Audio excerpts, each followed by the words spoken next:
Yeah, I think we've seen Aztecs played all 4 weeks that I've casted this with you on this map. Yeah, it's good. It's like every civ has like their map, right? So Mongolia is really good for India, and I think New England just because of like some of the cards and the water aspect and the choky aspect. I think like New England is just like kind of an Aztec map. Hmm. I've seen Aztec played on this so often. I mean, that trading post route is really nice. I must admit I wasn't listening. I was looking at the chat. Did you say something about the choke? Yeah, the choke point is obviously good. Yeah, for the fact Aztec. that it's a water map is really good. Yeah, So. but Aizamk picking French in response to this. Yeah, interesting. Yeah. French obviously a good choice just in general. I think like French are the civ that don't have any glaring weaknesses at all. And if you don't know what to pick, or if you're like struggling to like choose a civilization to play in general, pick French. Like French doesn't very often have any like large weaknesses. Yeah. LOL.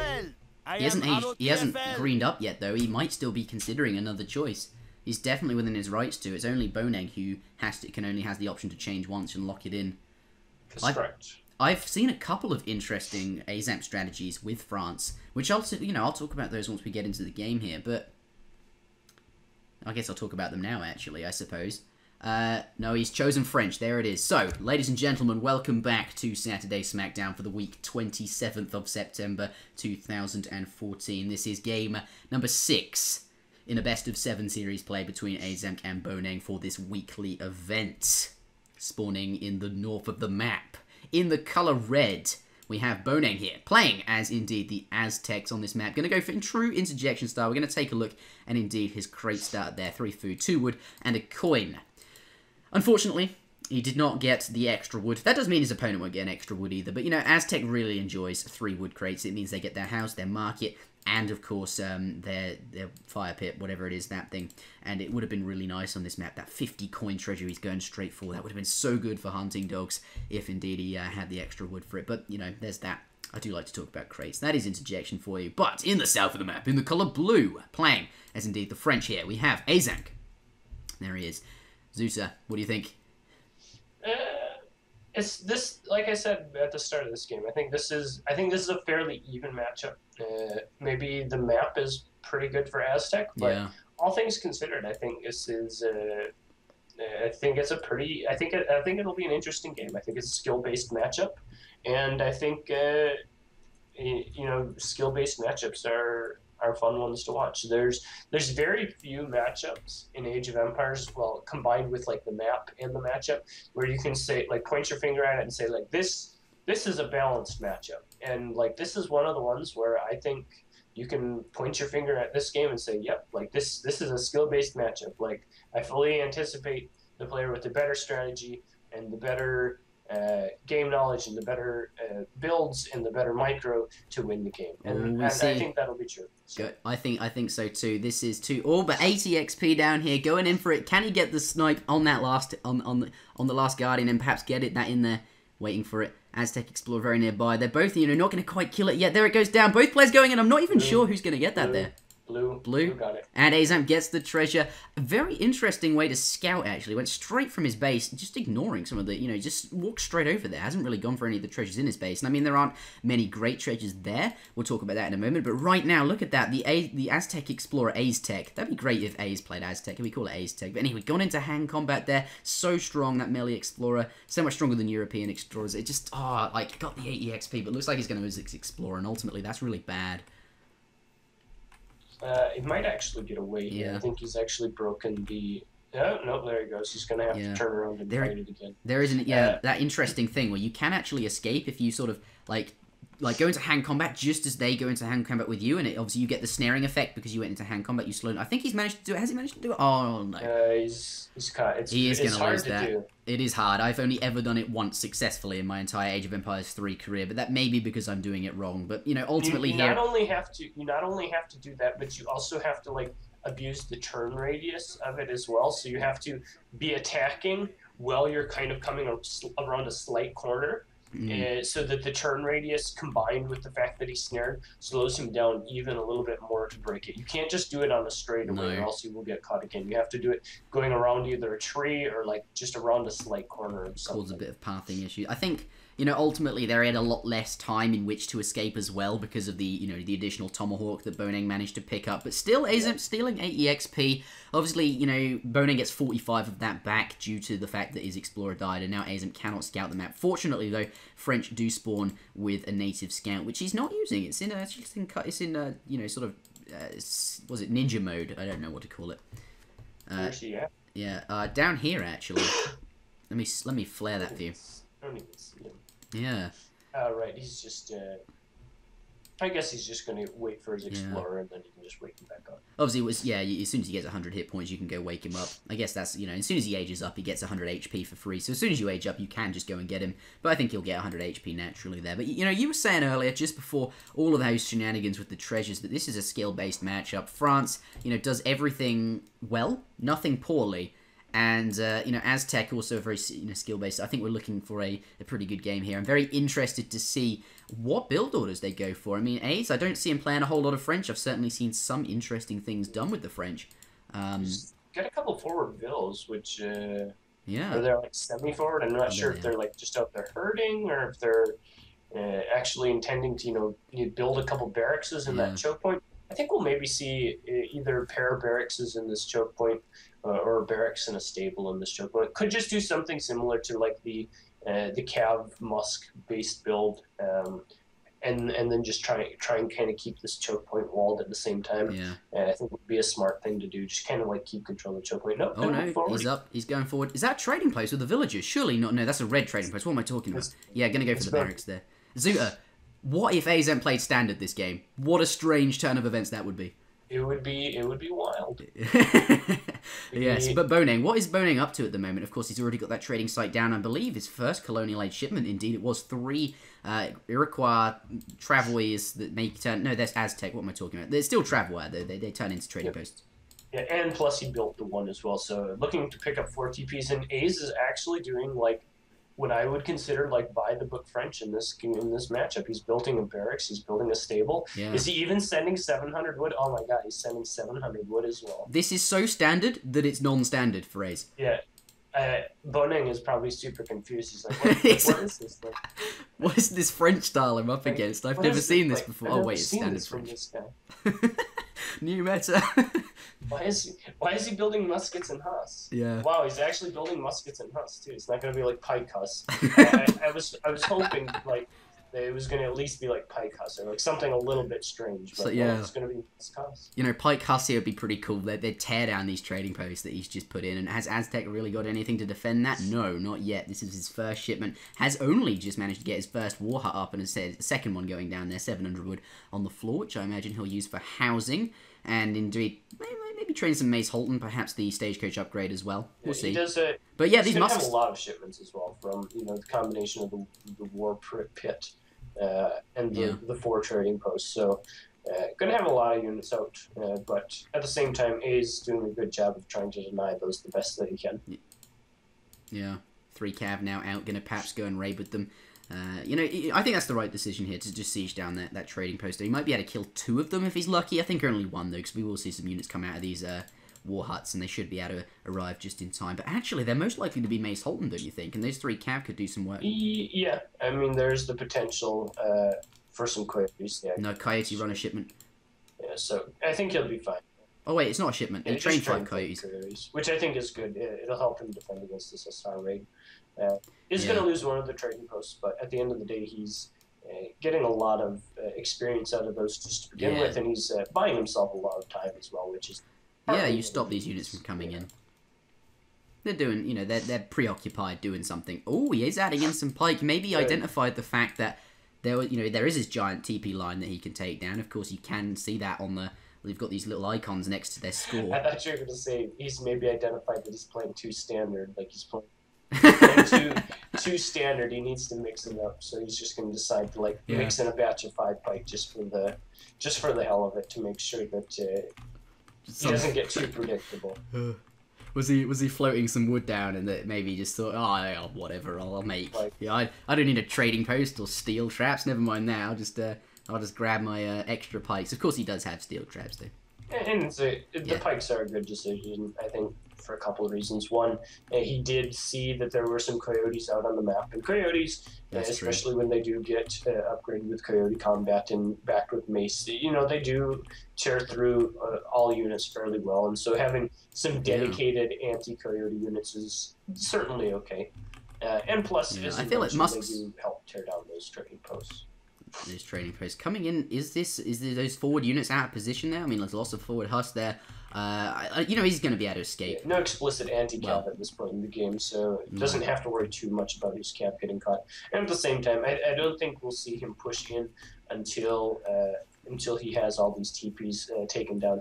Looking to take one of the TPs of his own, and I'm a bit wondering whether or not he's going to send something like Huss HP and then timing push, but actually 600 wood and an outpost in it. Is he going to perhaps he's looking to secure the route with that?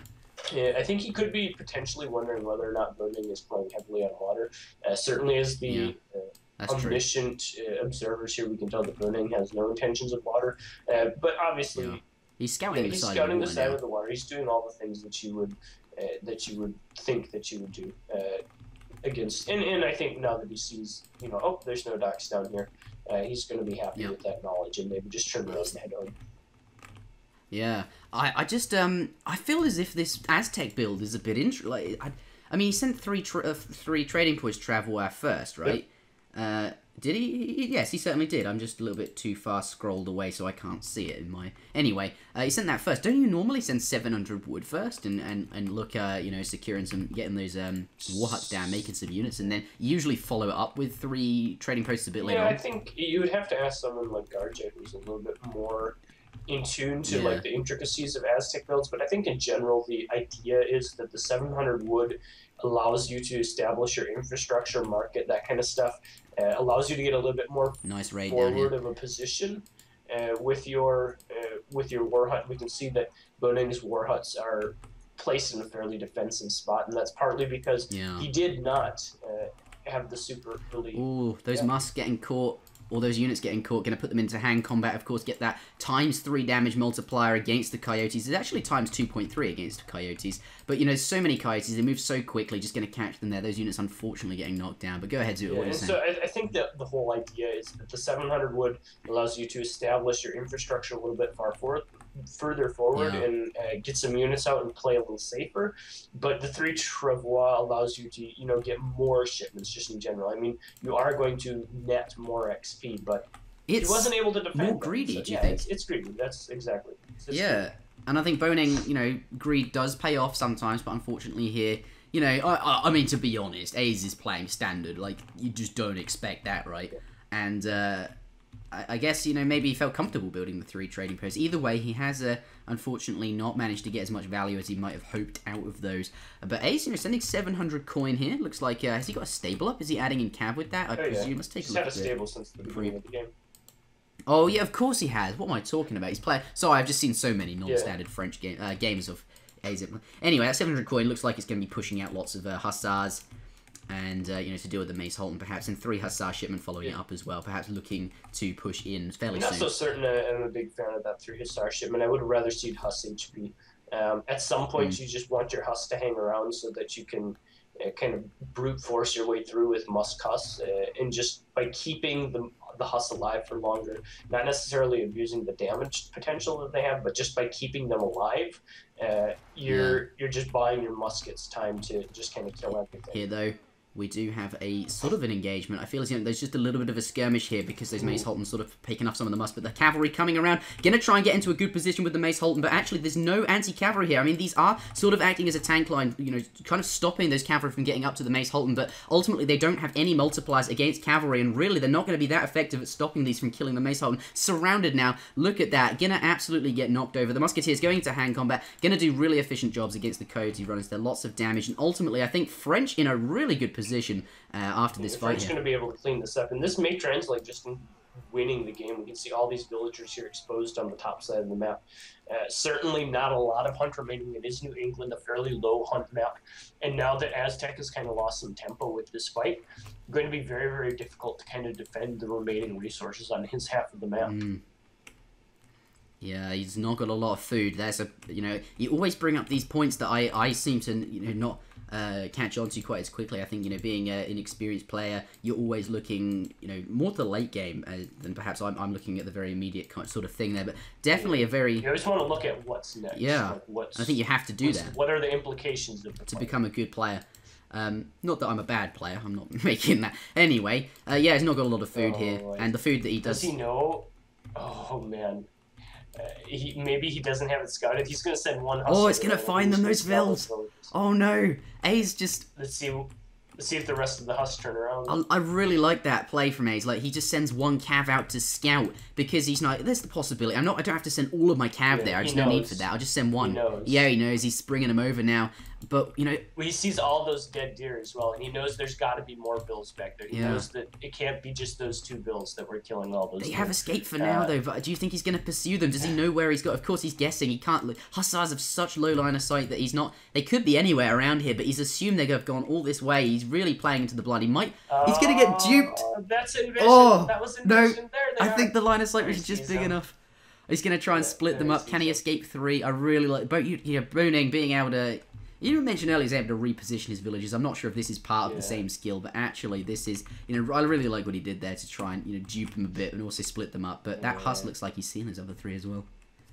Anyway, back in his base. Back in his base, yeah. He's suffering, some fairly major deaths here as well. He's spawning some warriors from his fire pit, trying to hold off the best that he can. Does have a couple pumas here in the mix as well, but... And more importantly, all of his villagers standing in the back of his base, not able to gather resources. And I think this is going to be the end of the game here very shortly. Yeah, French economy at this point, 39 villages. I'm going to have to do it. Calculator hype, I want to see that in the Twitch chat. Bringing up the calculator. What is 39 multiplied by 1.25? If actually my computer would load. 39 multiplied by 1.25 is equal to 48.75. It's essentially 50 villages. He's 20 villages up almost. On Boneng. Though we do have to consider the war priests are actually dancing, and they are, definitely part of the Aztec economy that you have to consider. So perhaps not that far behind, but still certainly a good lead right now. This little interaction over here. The 3 villagers standing in the black of the must, surrounded by 2 Huss. The Guardian.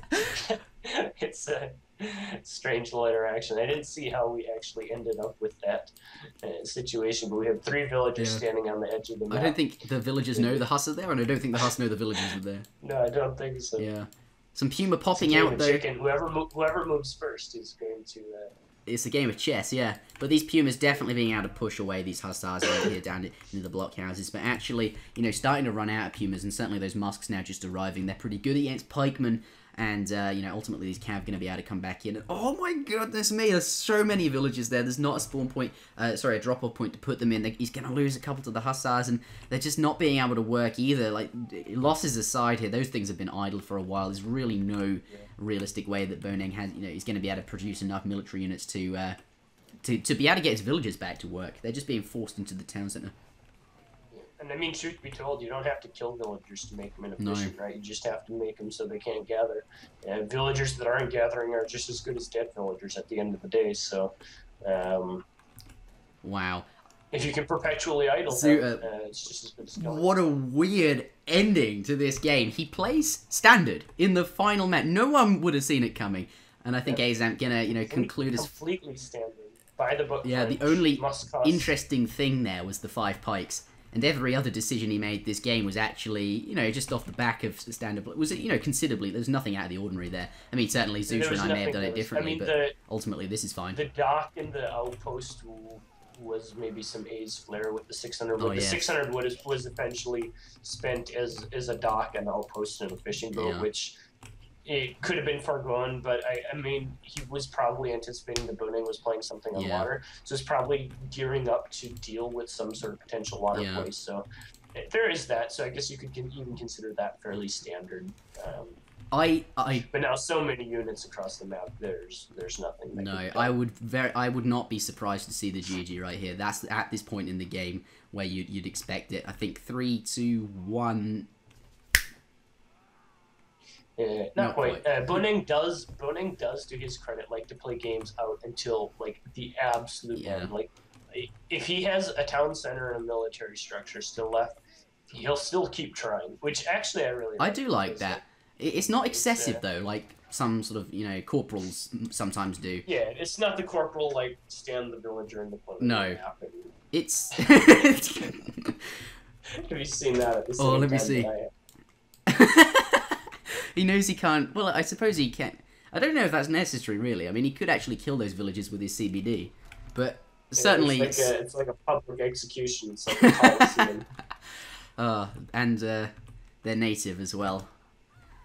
This is let's not go down the historically accurate route because I don't think that's anyway, certainly a good play. If it were the Spanish killing the Aztec, that would be historically accurate. Perhaps. Well, yes, actually, it would be. But, really, back into the game, that is a good play still to wall off those villagers. They can't go anywhere, then you can secure the kill. And at this point, the wood you spent on the wall is not as valuable as the fact that you might be able to get a settler kill. I mean, earlier on, you probably wouldn't do that because wood is worth a lot more. So, there is merit to his play there, I think. But he could have killed them with the villagers or perhaps the musk, but certainly not a bad decision here.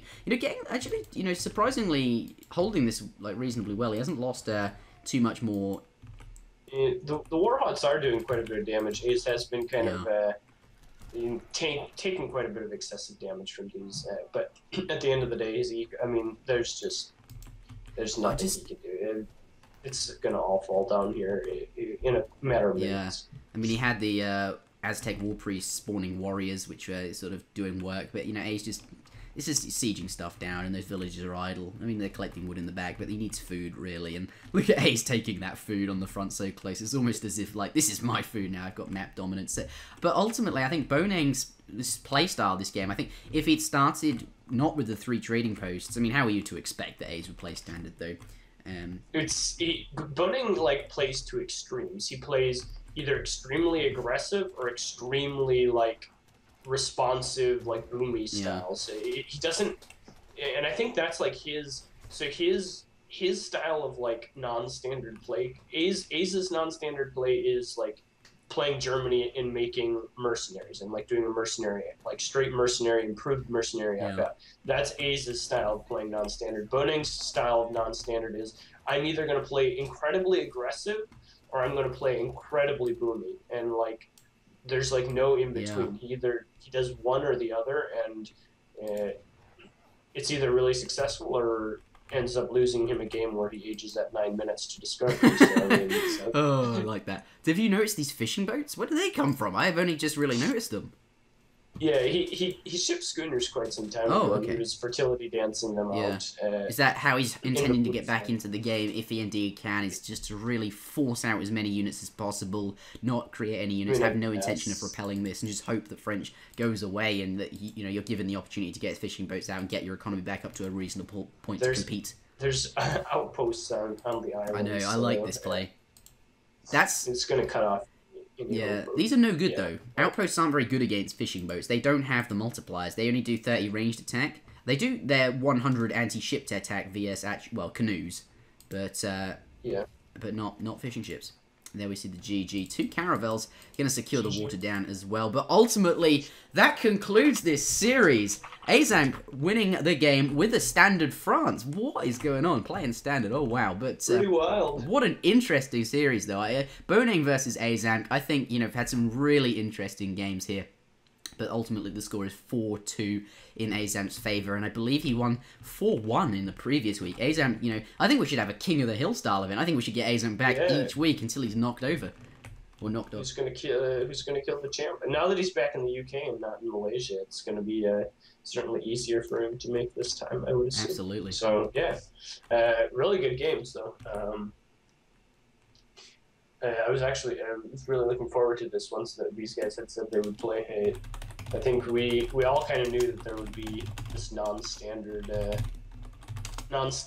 to the series, and I think it's certainly delivered. So absolutely, I was really looking forward to this series between these two players. As you say, interesting play styles, and they definitely delivered. We saw petards in the first game. You know that's going to be a good sign. But ladies and gentlemen, thank you very much for watching. I'm not sure if Zuta has anything planned for now. He obviously is a busy guy. So I've actually got to go as well. I've got one CD key.